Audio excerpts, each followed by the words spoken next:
everybody. I'm going to go over a couple different things for your workout today. So we're going to be doing a grouping of A and B. So the first grouping is going to be 3 things. We're going to go over that for 15 minutes. You're going to get as much as you can done in that time, and then we'll have a short break. We'll come back to B section, which is going to be another 3 things. You'll have another 15 minutes to do those, and then we'll finish things out today with a finisher, and it is a doozy. So without further ado, we'll go ahead and talk about the first 3 that we're going to get into, which is going to be a RDL. We're going to do a step up variation, and then we're also going to hit a plank. So RDLs and kickstand RDLs. So if you're doing regular RDLs in class like normal, we're going to do those again today. So that one is going to be a hinge in the hips backs, right? Remember that we're going to be hopefully feeling some hamstring back here. So when I hinge my hips back to the wall behind you, we're going to then hopefully get a little bit of hamstring tension. Keeping your belly engaged, breathing in through your belly, make sure that we're not getting the low back torque for us. So we should only be feeling hamstring, ab tension, and then maybe a little bit of the lat tension if you're holding a weight here down below you. So like I have here. So reaching down, find those hamstrings, making sure your feet are flat, pushing through your heels, find your butt the way up, right? If you are getting into the kickstand RDL, we're then going to get 1 foot back, 1 foot forward. Now you can't necessarily see my feet super well here, so through the magical power of editing, you are not able to see my feet up closer. So I wanted to show you, because 1 foot's going to be in front and 1 foot's going to be in the back. So your toes are going to be about maybe an inch or so behind the heel of the front leg. We're going to kind of post up on your toes like this, keeping the front leg flat and keeping the back leg up on your toes as such, right? So we're gonna be focusing on working the flat leg here and not the one that's up. So back over there. All right, now we're back. So again, focusing on the flat leg here, moving the hips back and forth. We're going to focus on only finding the right side now because I'm keeping my right foot flat, right? My left leg is up on its thing in the toes. So keeping the hips squared, I don't want to open up or move my hips around too much. Try to keep them squared to the floor. Slowly working your hips back to the wall behind you. Slight bend in the knee, focusing on finding just the right side hamstring. From there, pushing through the foot that's flat. So pushing off the heel, driving your butt forward, finding and squeezing your butt. Make sure we're not overextending, getting into the lower back when you get to the top. And then again, re-engaging abs, lats, everything like that on the way back down. If you want to add a weight to this, you're more than welcome to. Grab kettlebell, dumbbell, something that's heavy. We're going to hold in the opposite side hand, so something like this. Still working my right leg here, keeping left lat engaged, not reaching for the floor with the bell.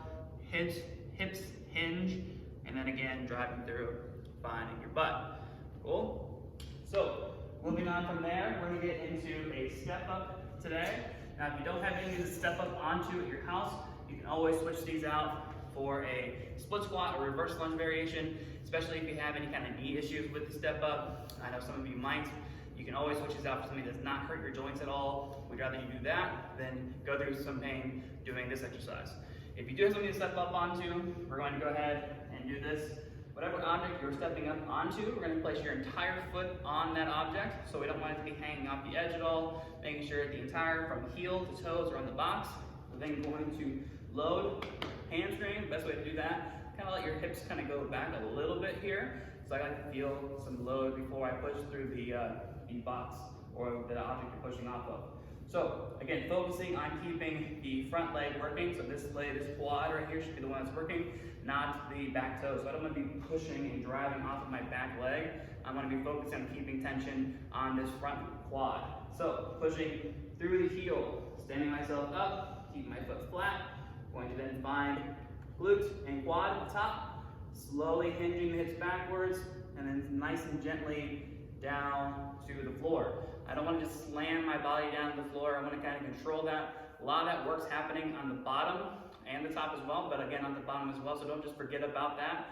I know a lot of it's here, but keeping control as you go down will also work that quad just as much. So again, you're going to make them harder by adding some weight if you have some. Again, kettlebell, dumbbell, dog, best friend, holding them up, again, driving up, and then again, slowly working it back down. Slow those tempos down a little bit if you need to. 5-second eccentrics, the down part of that, right? So coming down to the floor, taking 5 seconds to get down to the floor, makes it much harder to do. For your last exercise, we're going to be doing a plank or a plank variation. So again, through the magical power of editing, you now find me on the turf. So for our planks today, we're going to be getting into a elbow plank for some of you. So if you've just been doing planks in class, again, keeping up with that, making sure that we are getting those lats engaged, breathing into our belly, not getting into the lower back. So watching out for that extension. If you do have a full-length mirror in your house, you can always set that up next to your planks. That always gives you a good cue. You always look to the right or left and see whether you're kind of extending or rounding or anything like that. Kind of acts as one of the coaches, right? So if you're getting into that one, again, forearms, find your butt, keeping everything locked in, breathing in through your nose, breathing out through your mouth, right? So as much tension there as possible. We're going to do that for 30 to 45 seconds, or you can always count your breaths there as well. Again, it should be about 3 or 5 seconds in, I think 6 to 8 seconds out. So you always need to be breathing out longer than you're breathing in. But we're going to do that for that one. If you're doing the knee tuck variation, we're then going to go onto palms here, so up onto your hands. If this bothers your wrist and you have something to kind of put your fists on, so like a dumbbell, you know, we do that in class here. If you have anything like that at home, you can choose to do that, or you can always drop down to your forearms instead of being on your hands. But if you can't be on your hands, so we're going to do it. But then when you get into a solid plank position, should be pushing away from the floor, keeping those shoulders down away from our neck and our ears. We're then going to pick one foot off the floor, bring it into your chest, slowly working it back down to the floor, and then switching up and then back down. I want to make that a little more challenging. I'm going to breathe in through my nose. I'm going to breathe out.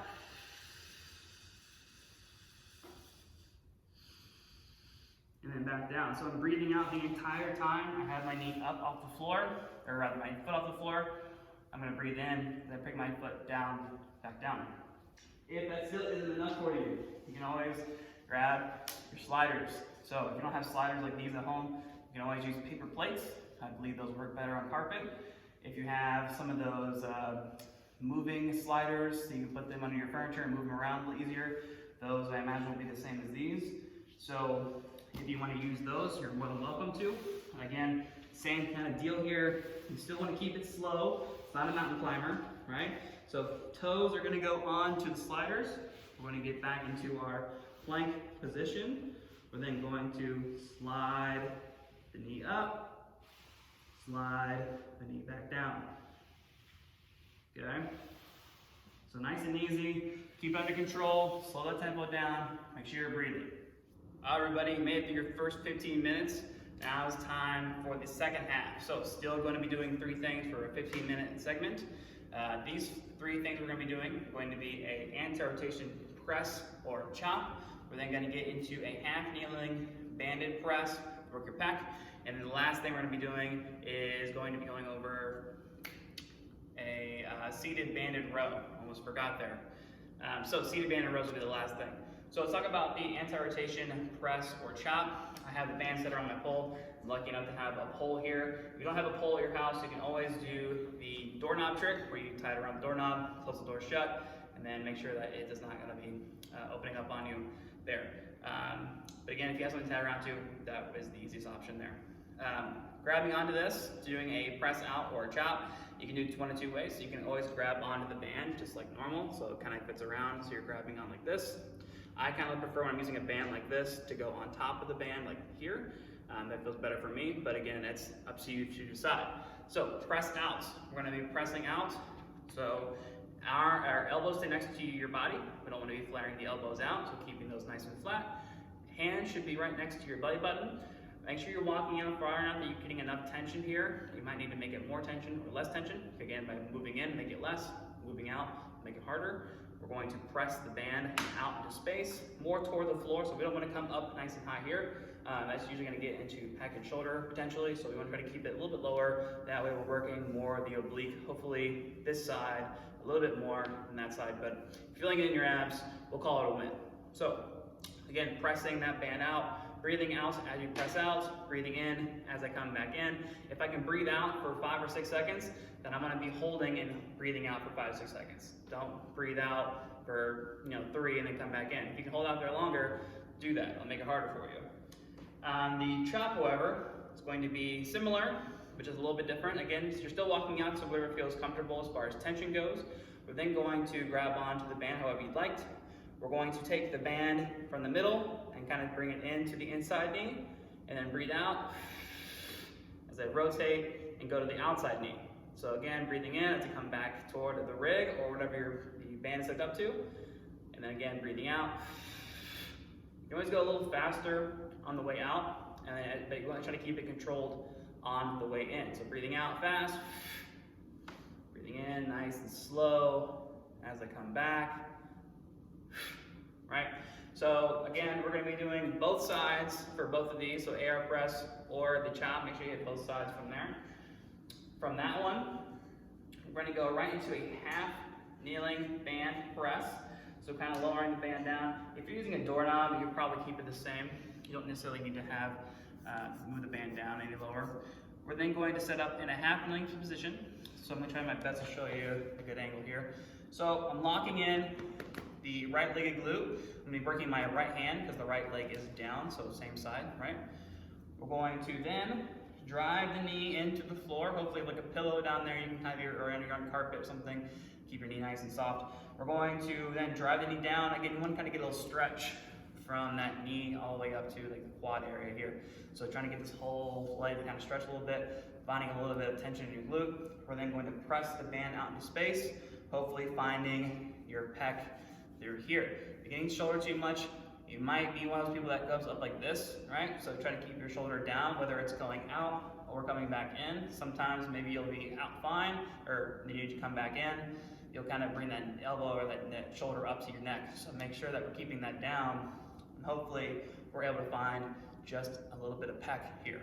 Again, if you want to use the trick, when you press out and you kind of create some tension with your other hand, you can certainly do that. I find that best to find my pecs there. So make sure you're hitting both sides on that one. And for our last little bit is going to be a banded row. Again, through the magical power of editing, I'm going to lower the camera down just a little bit. And 3, 2, 1. All right, and just like that, I'm on the floor. Wow, it's awesome. So for the banded row, the seated banded row, we're going to be using a band around here. Now, if you have multiple bands, if you have more than one band, you might need to use that to make it a little bit harder for yourself, but maybe not. So maybe one band will be enough. I'm going to take the band. I'm not going to loop it through or anything. I'm just going to wrap it around whatever I'm using. If you don't have a pole or a banister or anything to wrap this around, you can always try maybe using a heavy piece of furniture that won't slide on you when you pull on it. If not, you can always wrap it around the doorknob and maybe do these half kneeling instead of seated. So there's an option there. But however, if you do have something set up like this, this is the way we're going to do it. I'm going to grab on to my band here. So just gripping onto the band. I want my knees to be slightly bent, and I don't have anything to push off of. I could use the pole here if my legs are long enough, but I don't feel like mine are. So I'm just going to have my knees slightly bent, reaching out. I can always scoot my butt a little farther away to create a little bit more tension for myself if I need it. I'm going to then pull shoulder blades back together as I pull the band away from the pole, slowly working it back out, reaching. Again, there might not be a super bunch of tension at the bottom here, which is fine for the time being. But again, as you pull through, make sure we're finding a little bit of lats. I'm going to keep my elbows a little farther away from my body. I don't want to like hug my lats with my elbows. So keeping a little bit of an angle, a little bit of a chicken wing will help you find a little bit of lat a little easier. So again, as I'm pulling back, I'm going to be squeezing my shoulder blades together, slowly working it back, and then again, right back to me. Watch this. All right, back view. So hopefully you guys can hear me. I'm talking away from the camera. But I want you guys to see what my back is doing. So when I'm pulling, I'm squeezing my shoulder blades together, keeping my chest nice and tall, slowly working it back, and then again, pulling right back in. So keep those elbows away, and hopefully working some lat. All right, everybody. I'm going to go over some different variations on how you can set up your band if you don't have a pole or something to wrap the band around. A couple of different options that you can use here. You can always use, if you have a heavy enough weight I only have a 20-pounder here. Well, I have other ones over there, but sitting in front of me, I only have a 20-pounder. So if I were to wrap this around my kettlebell and pull on it, the kettlebell would just drag to me. So what I would need to do is find something a little bit heavier. If I had like a 70-pound kettlebell, that might work. Or what you can do is wrap it around the kettlebell like normal, like how we normally would do. And then just kind of put your feet, so that way the kettlebell does not drag. So you can pull that way there. So you get a little bit extra length out of it. That way you get a little more tension that way. Another thing you can do is, if you don't like that option, you can always wrap it around your feet and pull from that position there. So same deal here. Again, you can make this a little more challenging by gripping a little lower. So what I mean by that is grabbing more by your shoes or your bare feet if you're using bare feet. But this will make it a little more challenging, one, because you're obviously making it harder to pull back, a little more tension in the band, but also the way you're holding it now, you will be using a little bit more forearm to work as well. So that's always a good option if you don't have a banister or a pole to wrap your band around for these seated rows. Moving on. Finisher. Dun, dun, dun. Okay. Finisher time. So I did not write this finisher. This is not me. I just, I get sent the workout. I tell you guys what it's about. Go to the demo. So do not get mad at me for this one. It is going to be Tabata burpees. Ugh, almost threw up saying it out loud. So Tabata burpees, same way you do Tabata squats. 20 seconds of work, 10 seconds of rest. But instead of your squatting, you're going to be doing a burpee. Now you might need a little bit of an elevated surface in order to keep these under control. Again, if you might do it to the floor on a normal day, this is going to be a lot of burpees. So the idea is going to be picking a elevated surface that you might need. Hands are going to go hopefully on the surface. We're going to kick the feet back. Going to keep the feet back up. Stand up nice and tall, and then again back down. So going through, getting as much of these as you can done in that 20-second round. The goal is to get 10 to 14 reps of those in. If you're getting less than 10, so let's say you're doing it on the floor and you're getting 9 or 8 every round, it might be time to go up on an elevated surface and try to shoot for that 10 or 11 mark. If you're getting like 16 or 17 every round, maybe if you're on an elevated surface, try to make it go a little lower. You might need to make it a little harder for yourself. I don't imagine anyone's gonna wanna do that, but again, I feel obligated to tell you. Good luck with this one, guys. Let me know what you think. I'll see you guys around hopefully soon.